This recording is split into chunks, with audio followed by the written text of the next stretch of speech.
नमस्कार दोस्तों, स्वागत है आपका आपके अपने YouTube चैनल एजुकेशनल पहल में। आज एजुकेशनल वीडियो की श्रेणी में आपसे चर्चा करेंगे महात्मा गांधी सेवा प्रेरक भर्ती 2023 के बारे में। इसके कुछ बिंदुओं के आधार पर चर्चा की जाएगी। सेवा प्रेरक भर्ती का भविष्य क्या होगा, भर्ती में क्या परिवर्तन होंगे, किन को मिलेगी नियुक्ति में प्राथमिकता, ये मुख्य बिंदु रहेंगे। इनके अलावा जो भी हमारे कमेंट बॉक्स में कमेंट आएंगे उनका अभी रिप्लाई हम अगले वीडियो में करेंगे।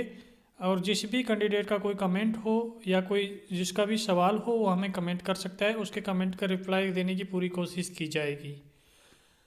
अगर आप इस एजुकेशनल चैनल पर पहली बार विजिट कर रहे हैं तो सबसे पहले इस एजुकेशनल चैनल को सब्सक्राइब कर लें, जिससे कि महात्मा गांधी सेवा प्रेरक भर्ती से जुड़ी पल पल की अपडेट आपको समय पर मिल सके।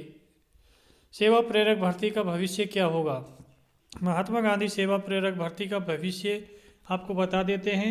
कुछ कैंडिडेट हमें कमेंट करके बता रहे हैं सर बीजेपी सरकार आ चुकी है और ये भर्ती प्रक्रिया कांग्रेस सरकार ने निकाली थी, तो बीजेपी सरकार इस भर्ती प्रक्रिया को किसी भी कंडीशन में कंप्लीट नहीं कराएगी, यानी कि ये भर्ती प्रक्रिया आपकी 100% रद्द होगी। ऐसा बिल्कुल नहीं है कि ये भर्ती प्रक्रिया कांग्रेस के समय में निकली है, बट इस भर्ती प्रक्रिया का आयोजनकर्ता शांति एवं अहिंसा निदेशालय है, जो कि वर्तमान में भी स्थापित है।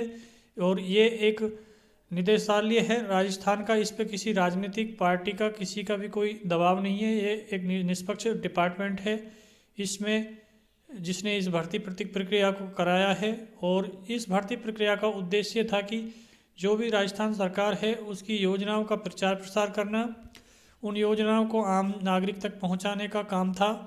और जो योजनाएं राजस्थान में कांग्रेस ने चलाई थी उनका प्रचार प्रसार करने के उद्देश्य से कांग्रेस ने इसकी भर्ती आयोजित कराई थी, बट ये टाइम रहते क्लियर नहीं हो पाई। फिर भी वर्तमान सरकार की योजनाओं के प्रचार प्रसार के लिए ऐसे कैंडिडेटों की ग्रामीण स्तर पर नियुक्ति होना जरूरी है, जिससे कि प्रत्येक कैंडिडेट को राजस्थान सरकार की योजनाओं का लाभ मिल सके। और बीजेपी को भी ऐसे कैंडिडेटों की आवश्यकता पड़ेगी, तो उनके लिए भी ये कैंडिडेट काम करेंगे, क्योंकि जब तो ये काम करते कांग्रेस के लिए, बट कांग्रेस के टाइम पीरियड खत्म होने से पहले से भर्ती प्रक्रिया क्लियर नहीं हो पाई। अब बीजेपी इसको क्लियर करा देगी तो ये बीजेपी की जो भी वर्तमान योजनाएं चल रही हैं राजस्थान में, उन योजनाओं का प्रचार प्रसार करेंगी। और इन योजनाओं के पीछे किसी राजनीतिक पार्टी का या किसी का भी कोई किसी ने भी चलाई हो, बट जो वर्तमान में रनिंग कंडीशन में योजना होंगी उनका प्रचार प्रसार करने का इनका उद्देश्य होगा कि इनको इन योजनाओं का लाभ किन को मिलेगा, क्या इन योजनाओं का क्राइटेरिया रहेगा और इनके फॉर्म कैसे फिलिंग होंगे और क्या इनके लाभ होंगे, ये सब जानकारी प्रत्येक नागरिक तक पहुंचाने का इन महात्मा गांधी सेवा प्रेरकों का होगा।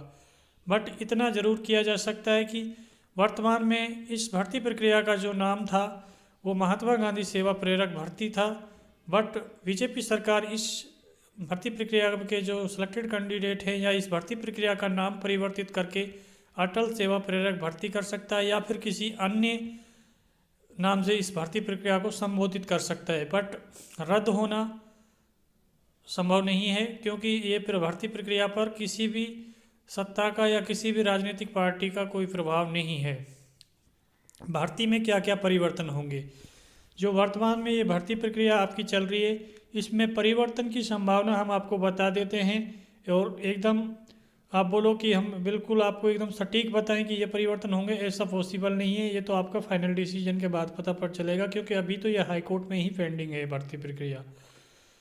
जो मुख्य परिवर्तन होगा इस भर्ती प्रक्रिया का वो हो सकता है नाम में, इस भर्ती प्रक्रिया के नाम में परिवर्तन किया जा सकता है।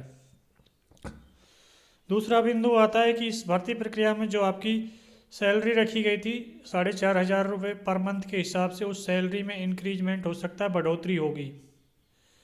तीसरा मुद्दा है इस भर्ती प्रक्रिया में जो भी कैंडिडेटों के सिलेक्शन का क्राइटेरिया है उसमें कुछ संशोधन किया जा सकता है, क्योंकि उस पुरानी भर्ती प्रक्रिया थी उसमें लच्छीराम मीणा ने आरोप लगाया था कि इस भर्ती प्रक्रिया में ओल्ड प्रेरकों को कोई प्राथमिकता नहीं दी जा रही है। ओल्ड प्रेरकों को भी इसमें प्राथमिकता दी जा सकती है। नेक्स्ट मुद्दा आता है इस भर्ती प्रक्रिया के जो सिलेक्शन क्राइटेरिया है उसमें कुछ परिवर्तन किए जा सकते हैं।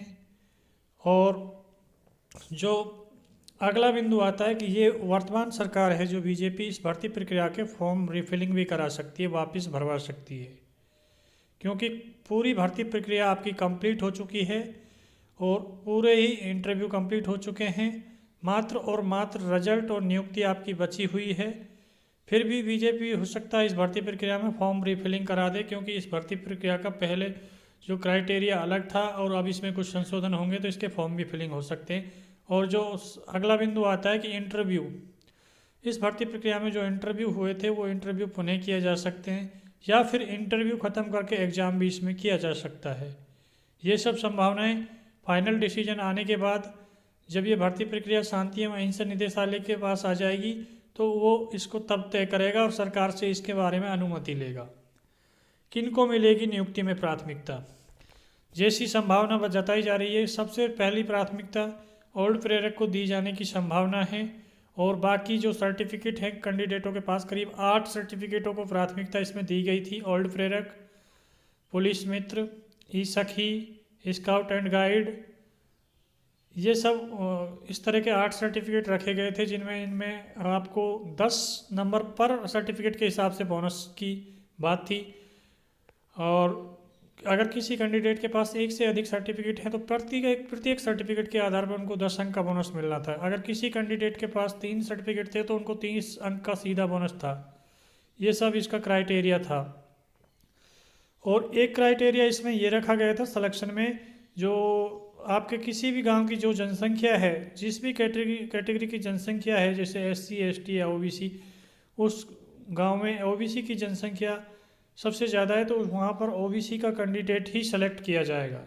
ये इसमें सिलेक्शन में रखा गया था, बट फाइनल रिजल्ट आने के बाद ही ये तय हो पाएगा कि ये किस हिसाब से सिलेक्शन किया गया है, किस हिसाब से नहीं किया गया। इसका डिसीजन फाइनल सिलेक्शन होने के बाद ही डिक्लेयर होगा। जो वर्तमान में इस भर्ती प्रक्रिया की हाई कोर्ट में हियरिंग डेट शो हो रही है ऑफिशियल साइट पर, वो 22 मार्च 2024 शो हो रही है। इस हियरिंग डेट में संशोधन हो सकता है। इससे पहले भी आपकी इस भर्ती प्रक्रिया की हियरिंग डेट की सुनवाई की जा सकती है, क्योंकि ये काफ़ी लंबा टाइम पीरियड है और जो भी संबंधित एडवोकेट हैं अगर वो चाहें तो हाई कोर्ट से इसके लिए परमिशन ले सकते हैं। हाई कोर्ट में इसके लिए याचिका लगा सकते हैं कि सर ये काफ़ी लंबा टाइम पीरियड है, इसकी सुनवाई अतिशीघ्र संपन्न की जाए जिससे कि इस भर्ती प्रक्रिया का अतिशीघ्र समापन हो सके, क्योंकि इसमें सीधे 50,000 बेरोजगार युवाओं का भविष्य जुड़ा हुआ है और जिससे कि 50,000 युवाओं के साथ ही 50,000 परिवार जुड़े हुए हैं। इसलिए अगर हाईकोर्ट परमिशन दे देता है तो इस भर्ती प्रक्रिया की सुनवाई इस टाइम पीरियड से पहले भी हो सकती है। और अब अंत में अगर आपको ये वीडियो अच्छी लगी हो तो आप इस वीडियो को लाइक करें, शेयर करें और इस एजुकेशनल चैनल को सब्सक्राइब करें, जिससे कि ऐसी एजुकेशनल जानकारी आपको सबसे पहले मिल सके। धन्यवाद।